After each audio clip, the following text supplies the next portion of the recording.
नैहर जाइबे न रहबे मरदा करिया ठाप मकई के ढाठा पना।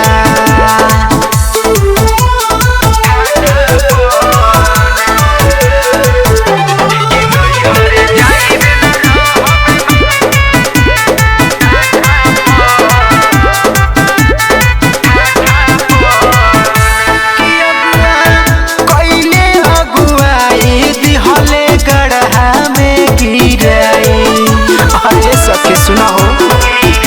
कि अगुआ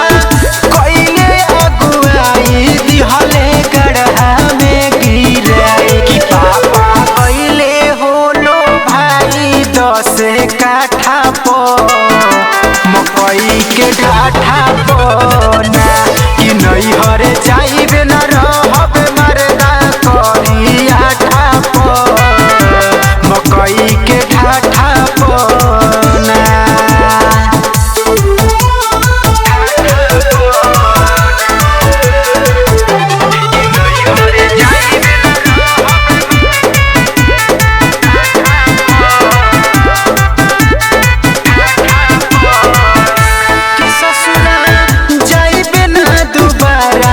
नैहर में गुजरे